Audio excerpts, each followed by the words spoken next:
Have you ever wondered what makes a story truly timeless? Today, we're jumping into one of the big ones, Pride and Prejudice. This story has been around for over 200 years, and we're still obsessed with it. So why is that? We're going to deconstruct it and look at how this one incredible story gets told in two completely different but equally brilliant ways. Let's dive in. Okay, so it all kicks off with this line, probably one of the most famous opening lines in literary history. But here's the thing, this isn't just a witty introduction to a romance. Jane Austen is literally handing us the rulebook for the entire world we're about to enter. This one sentence spells out the game. It's a collision of money, marriage, and what society expects. This isn't just about love, you guys. It's about survival. And that brings us to the heart of what we're talking about today. We're putting two heavyweights in the ring. Jane Austen's original 1813 novel and Joe Wright's gorgeous 2005 film. They're both telling the exact same story about Elizabeth Bennet and Mr. Darcy, but they're using totally different tools to do it. One uses words, the other uses images. So how does that really change the way we experience it? Well, here's the fundamental split. The novel lets you inside the characters' heads. You get a witty narrator who guides you, and you get to read Elizabeth's private thoughts. So the big reveals happen slowly. But the film, it can't do that. The film has to show you everything. The camera itself becomes the storyteller, and an actor's performance has to do all the work of an internal monologue. It's all about that immediate, emotional gut punch. So let's start with the book. How on earth does Jane Austen get us so deep inside Elizabeth Bennet's head that we feel like we're thinking her thoughts? Well, she has a secret weapon, a very clever literary trick up her sleeve. It's got a fancy name, free indirect discourse. But what it does is actually pretty simple and totally genius. It's a style of writing that blurs the line between the third-person narrator and the character's own private thoughts. So instead of being told that Elizabeth is prejudiced against Darcy, you get to experience her judgment from the inside out, as if it were your own. And then you're right there with her when the light bulb goes off and her whole world gets turned upside down. And it's not just Elizabeth's thoughts. Austen's narrator is practically a character in their own right. Imagine your sharpest, snarkiest friend whispering in your ear, pointing out how ridiculous everyone is being. That's the narrator. This voice provides all the satire and the moral compass of the story, which you can imagine is a huge challenge for a movie to recreate without words. Okay, now let's flip over to the film. So, director Joe Wright has a problem, right? He doesn't have that witty narrator. He can't just tell us what Elizabeth is thinking. So how does he make her inner journey something we can actually see and, more importantly, feel?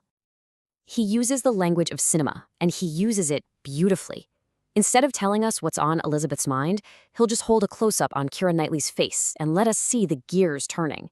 Darcy's internal struggle isn't explained. You see it in Matthew Macfadyen's stiff posture, in his clenched fist. And then there's the music, which is basically a roadmap for your emotions. And think about those proposals, the pouring rain, the misty dawn. That's not just a pretty background. That is their inner emotional turmoil made visible for us all to see. Now, to really get the tension in this story, in either version, you have to understand the world they were living in. These weren't just social rules. They were the rules of survival. This was a high-stakes game, and the consequences for losing were absolutely devastating. Let's just start with this number, £10,000. That was Mr. Darcy's income per year. Now that sounds like a ton of money, and it was. But why is this specific number so important to the story? Why does it keep coming up? Because that number wasn't just money. It was security. It was power.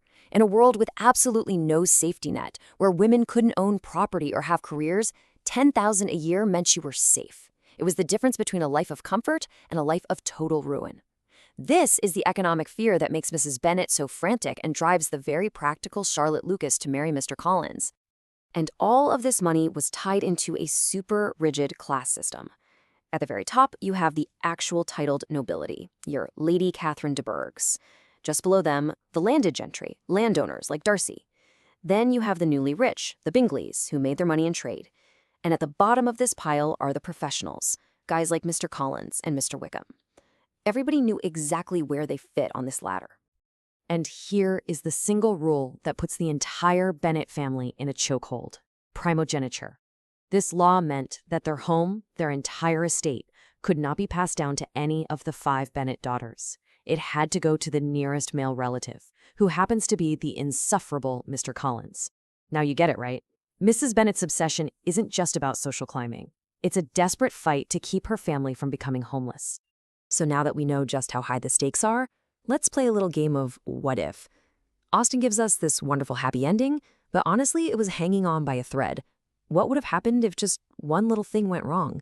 What if they actually failed? Let's focus on the single most dangerous moment in the entire story, when Lydia Bennet runs away with George Wickham. Now, we know Darcy swoops in and saves the day in secret, but what if he hadn't? What if he just let that scandal explode? Oh, it would have been a complete disaster, a total catastrophe. The entire Bennet family would have been social pariahs. Jane's relationship with Bingley? Over. The rest of the sisters? No respectable man would ever marry them.